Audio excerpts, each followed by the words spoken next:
In this edition of Southern Newsweek, dairy inspections reveal many farmers face concerns for wet weather operations. Anderson's Bay has a brand new tourist attraction, caution though, it has teeth. And an animal-friendly teaching innovation earns Otago Polytechnic a national award.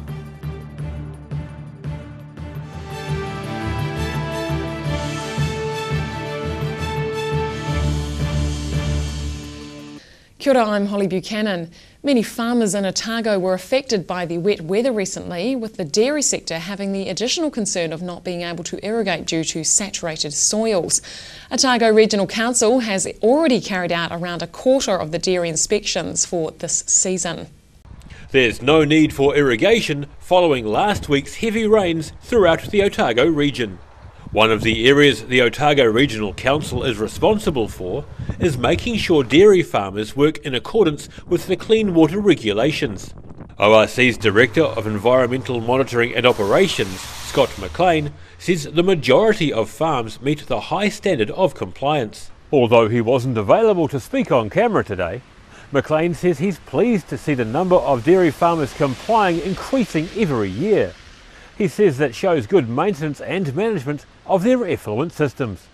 He admits upgrading and maintaining systems can involve a large financial outlay. But he says in the long run, the return on that investment benefits farmers through protecting the soil and grass, as well as the environment through preventing runoff to waterways. Daryl Baser, The South Today. You can find their care packages wherever people are in need, but you wouldn't usually expect to see a huge shipment of roses arriving at the Red Cross offices. But that's exactly what happened in Dunedin recently. Red Rose Day is just one of many fundraising initiatives to help resettle those in the midst of humanitarian crisis. A bustling charity group is taking the time to smell the roses as a bit of earth arrives at their offices.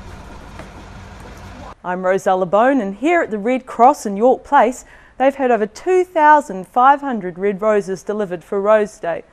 Some of the funds of this will go towards resettling refugees right here in Dunedin. Red Rose Day is just one of the Red Cross initiatives to make the lives of refugees arriving in New Zealand more bearable. Well, the Dunedin branch provides a lot of support to the refugee program. They purchase items that are needed. They give them a food pack at the start of their settlement. They provide chilli bags for their cold items that are needed until they get a fridge, and they provide a meal on the first night. So far, the not-for-profit has rehoused hundreds of refugees as part of a nationwide government program which was announced last November. The program is also assisting refugees to find employment and to connect with the community. And the community is also getting behind the project, donating blankets, crockery, pots and pans and appliances. Price says when you're moving this far from home, little things mean a lot. The rugs have come from all different directions. So we've had a lot of second-hand blankets given to us, woolen blankets, which are ideal because they're obviously providing a layer of warmth on beds. Many groups have provided us with knitted or crocheted homemade blankets in all different sizes, so from knee rugs to double bed rugs. Resettlement caseworker Rula Talama met with 13 Syrian families at the Dunedin airport earlier this year. I am Palestinian, originally from Gaza, who lived in the West Bank. I came here to do my PhD in peace and conflict studies, and peace and conflict studies have brought me to one of the biggest humanitarian organizations working in New Zealand and all over the globe. Talama says it's a big adjustment for the new arrivals. So language is one main challenge, but not for all the families. Some clients come with excellent English, but they have that good attitude to learn and to prove themselves. Transport was also a little bit of a challenge at the beginning because people are used to use their own cars and, finding their own way within the timetable of buses in Dunedin was a bit of a challenge. Red roses will be sold at Dunedin Hospital tomorrow, and the Red Cross Refugee Program will run until 2017. Roselle LeBone, The South Today. Dunedin's Andersons Bay Inlet has its own aquatic tourist attraction. A New Zealand fur seal has taken up temporary residence, which is drawing locals and visitors to the city suburb. But like with all wildlife encounters, the Department of Conservation is asking people to take care. This marine acrobat clearly hasn't been told not to play with its food, as the young New Zealand fur seal enjoyed throwing an octopus around before chowing down on some quality fresh calamari sashimi. A steady stream of onlookers enjoyed watching the frolicking youngster making a meal out of its lunch. But my daughter spotted it and wanted to have a closer look. Yeah, we take it for granted here in Dunedin, I think. But yeah, it's I love living out on the peninsula and driving in each day. You never know what you're going to see. But the Department of Conservation is strongly urging caution to all. I think it's really important for public to be aware of wildlife and be able to tell the differences between fur seals and sea lions, and just get interested and know a bit about their behaviour so they can keep themselves safe. Jim Fife says it's typical with the New Zealand fur seal's breeding season for young males to find a refuge from the colonial pre-mating combat zone. This particular time of year, it's breeding season, and the adult males are quite territorial. So a lot of the juvenile males will get pushed out from the breeding rookeries, and they'll go and try and find somewhere quiet and peaceful where they can have an easy life. And this one's just happened on the Otago Harbour and found that he can get a good supply of octopus around our harbour walls. Fife says although it's great this youngster is staying safe from bigger males, there are many hazards in his semi-urban world. The problem is that all around the harbour we have roads and cycleways, and whenever he comes out to rest, he can get himself into sort of situations that are potentially dangerous for him, or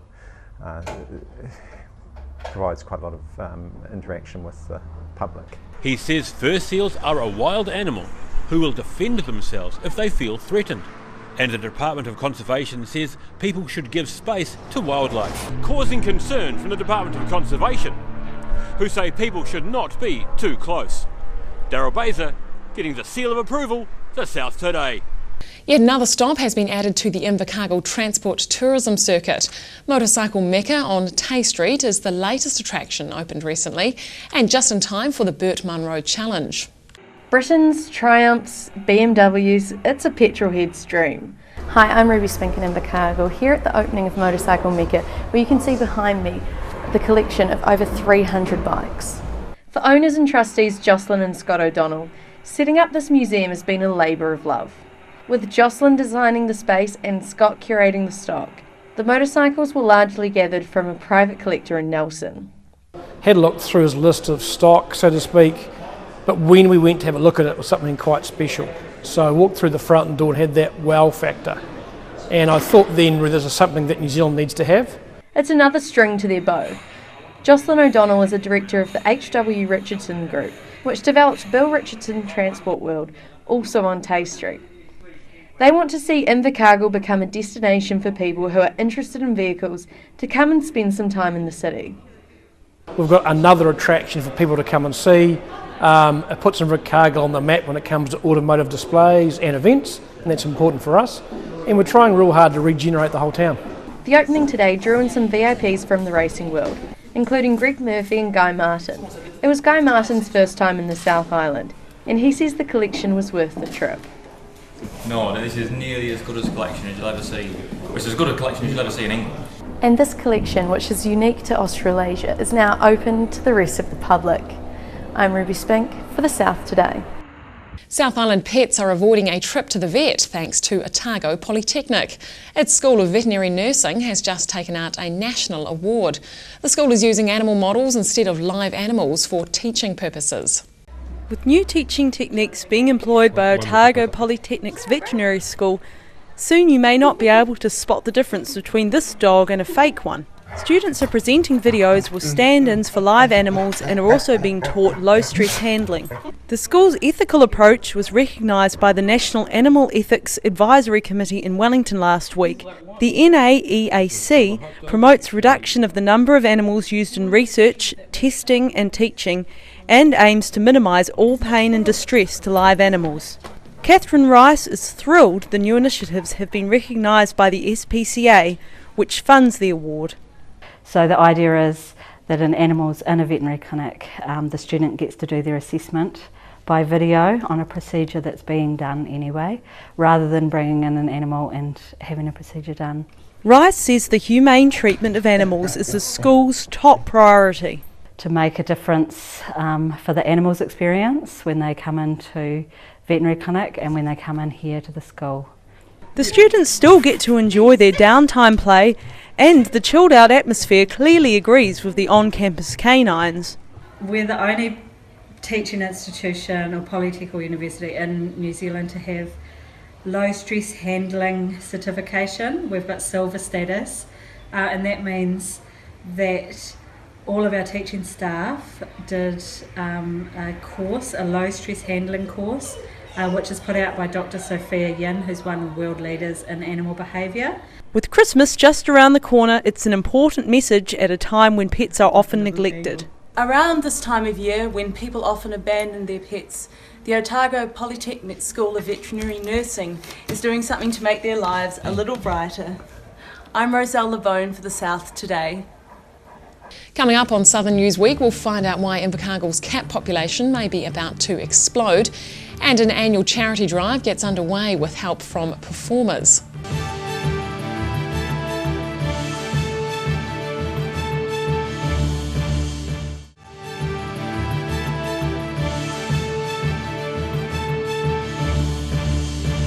Welcome back. Invercargill could be in for an explosion in cat numbers in coming years as a result of financial pressure on the Southland SPCA. The organisation is looking at what services it needs to cut to help rein in its costs. And one of the services it's already had to cut is its de-sexing program. Mark Price reports. Invercargill SPCA manager Richard Hay is already expecting truckloads of unwanted kittens this Christmas. Hi, I'm Mark Price at the Invercargill SPCA's animal shelter, which is expecting the crop of unwanted kittens to grow. Now it's been forced to cut its de-sexing program. We had a program whereby we would subsidise people to get their cats desexed. For the cost of $35, we would pay the difference between what they paid at a vet, which was around about $110 to $115. So that difference was being paid by the SPCA, costing tens of thousands of dollars a year. We've had to cut that funding has run out. And the disappointing thing also with that is that the people that need that funding and need that desexing won't probably get that desexing done, and as a consequence there will be more cats out there, and at some point that will come around and catch up. We can only hope that one of two things will happen. People will find the money to do the desexing themselves, or another benefactor or some organisation, or we get more finance in somehow to be able to restart that. The SPCA's financial problems stem from its new $2 million building, paid for by the public. But public generosity has not been enough to cover the increased costs that came with the building. For example, the insurance jumped from the old tin shed situation from $1,000 or $1,200 a year to just on $18,000 a year. So you get electricity also the same sort of proportion, where they would have been paying somewhere in the vicinity of about $2,000 is now in the vicinity of about $30,000. The new building has also boosted demand for the organisation's services, and now there's also a shortage of volunteers to help the paid staff. We can get plenty of volunteers to dog walk and to do the nice things, but it's harder to get volunteers to clean out cages and clean the poop and to feed and clean up after they've been sick and all these sorts of things. This is the reality of what a shelter has to do. Mr Hayes says the SPCA's losses are reducing as efficiencies are found, but he doesn't rule out user pays in future. I'm Mark Price for The South Today. Motorists on State Highway 6 between Queenstown and Cromwell over the next fortnight can expect delays at the Nevis Bluff, just east of the Gippsland Valley. Contractors for the New Zealand Transport Agency are carrying out a spring clean of the bluff face high above the road. From State Highway 6, it's hard to see what's happening on the towering hillside above and why traffic is being held up. Hi, I'm Mark Price at the Nevis Bluff, where a little bit of geological chaos up there is causing a little bit of traffic disruption down here. Over the next 2 weeks, climbers carrying crowbars and other devices will abseil across the face, pulling away loose rock and letting it fall to the bottom of the bluff. And that's the reason for the 10-minute road closures. Really for the safety of people using the road. If the rocks come down and hit someone, then it's not a good situation. So yeah, it's basically just that's the main reason for safety of the. Rock's been falling off the bluff since the day the road was built during the gold rush in the 1860s, testament to the bluff's interesting geological makeup. Just the way that the schist rock is layered, it's susceptible to gravity. It's kind of like it's a bit like a deck of cards. It lays at this angle back into the rock face, and it just wants to peel down with gravity. But also it's varying types of rock or different types of schist. There's 5 different types of schist, and we've got 4 of them there, and they're all of varying quality, and the geology is very chaotic. Motorists can expect regular 10-minute delays at the bluff for the next 2 weeks. I'm Mark Price for the South Today. A Dunedin mall has attracted performers and gift givers to launch an annual Yuletide charity drive. Presents are being collected to be distributed by the Salvation Army to families with less this Christmas.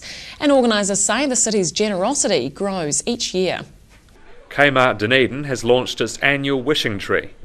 Many gathered to see this year's launch of the popular Christmas time appeal. The presents will be donated to the Salvation Army. And organiser Dawn Barnes says the Dunedin community doesn't hold back.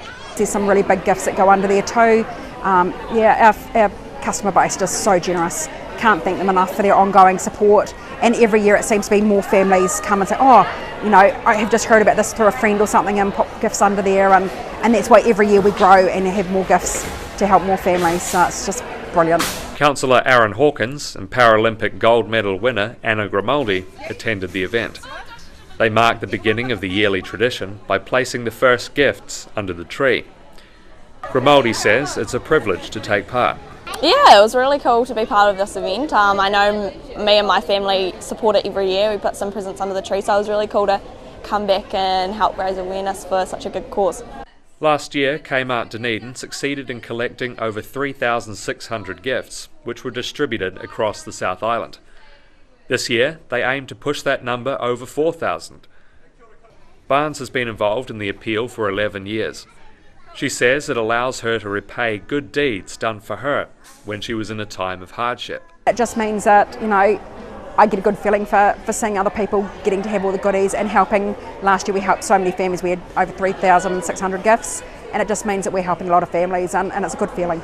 Nationwide, the appeal has collected over 420,000 gifts. And this year they aim to collect 50,000. It runs until Christmas Eve, the 24th of December. Jack Conroy, The South Today.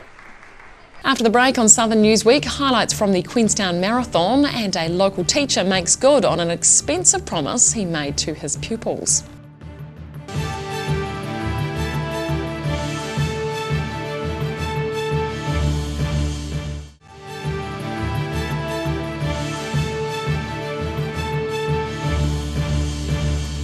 Welcome back. It was third time lucky for former Dunedin policewoman Mel Aitken when she won the Queenstown International Marathon. Aitken, runner-up in the race's first 2 editions, finished more than 2 minutes ahead of Texas-based New Zealander Lisa Hunter-Galvin and 15 minutes quicker than Sasha Antunovic of Taranaki.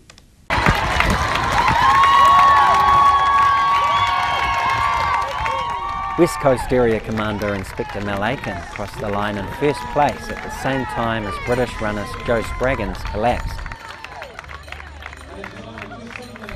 As you'd expect, Aitken went straight to his aid. Hi, I'm Guy Williams at the Queenstown International Marathon, where a record 9,500 runners took part in the race's 3rd edition. 3, 2, The full marathon started at Millbrook Resort. 90% of the runners were from outside the district, including about 1,600 from overseas. They enjoyed sunny, cool weather but had to battle into a stiff westerly along a course that winds through Arrowtown, Lake Hayes and Frankton before finishing at Queenstown's Rec Ground. Irishman Donald Sheehy won the men's race in his first marathon. The 36-year-old, who's been living in Auckland for 4 years, won in 2 hours, 39 minutes and 39 seconds. 6 minutes behind him was multi-sport legend and 5-time coast-to-coast winner Richard Usher. As for Mel Aiken, once she knew her stricken fellow runner was okay, she carried on with her celebrations. I'm Guy Williams for The South Today. 2 young Otago mountain bike riders are among 13 chosen for the newly formed Mountain Bike National Performance Hub in Rotorua. The hub is designed to increase the number and quality of riders feeding into the National High Performance Programme. Sam Robbie of Queenstown has been chosen for the Under-19 downhill group and Phoebe Young of Wanaka for the Under-19 cross-country group. 16-year-old Phoebe Young is following her dream, biking towards a shot at the World Mountain Biking Championships. Hi, I'm Mark Price on the edge of the sticky forest in Wanaka, a popular training ground for mountain bikers. The forest is just a short uphill ride from home for Young, who is in the midst of preparing for her NCEA exams. I mean, it's actually quite nice because you can go out for a training ride and it's a break from study. But yeah, it's always that question, once I leave school, am I going to try and pursue my biking? Or yeah, so it's quite hard to, balance it. But I think, follow your dreams, so I'll keep going at it. Young is one of just 13 young riders who will take part in training camps, which include both on and off the bike programs, sports science and nutrition. And they're trying to get us to the next level, so world champs, and try to support us on that journey. Young has already competed nationally and internationally, and on the horizon there is the prospect of making it to the World Champs in Cairns next September, although it's always difficult for athletes to work out exactly where they sit. It's quite hard, especially being from New Zealand, where it's quite a small population, and then going over to Europe and stuff, there's huge people racing, so that's quite difficult. You can mainly just judge it when you actually go to a race and then see where you're placed, and then you sort of go from there. It's quite hard actually, yeah. The Rotorua-based hub is led by rider and coach Sam Thompson, and the first training camp is in early December. I'm Mark Price for The South Today. And finally, the recent Relay for Life event raised over $100,000 for the Cancer Society. And one local primary teacher made good on his promise to shave his head if his school raised more than $700. Making good on a bet. Mr Kennedy from Room 7 at Green Island School was doing his part to raise funds for the Cancer Society. The school was part of the Relay for Life and raised $500. But Mr Kennedy challenged the fundraisers to get $700, with the promise he would not only shave his facial hair, but also the hair on the top of his head. And he says the task proved to be a valuable lesson to the children. Their money can be put towards a good cause, and of course cancer research is a very good cause. Local mum Kelly Martin donated her hairdressing skills, and shaving honours were given to Brady Weatherston. His family has been affected by cancer recently. Mr K had a reason for what I did because my mum just passed away recently and she lost her hair, so yeah, I'm going to do it. Principals from local schools contributed the extra money to get over the $700 mark at the Relay for Life, and the Room 7 pupils have a long list of chores they've completed. I did the dishwasher at my mum's house, did the wheelie bin, the table, setting up the table. I made my bed, I folded up the towels and vacuumed the house. I have to empty the dishwasher, tidy my room, clear the table, set the table. Sometimes I have to help Mum Lux, and I sometimes help her mop. Yeah. Green Island School were one of 71 teams at the Relay for Life, and its group raised $4,400, with more donations to come in. Dee Karen, The South Today. And that's all for this edition of Southern Newsweek. You can see more of Southern News by following us on Facebook, YouTube and Twitter, or via our website, channel39.co.nz. I'm Holly Buchanan. Thanks for watching.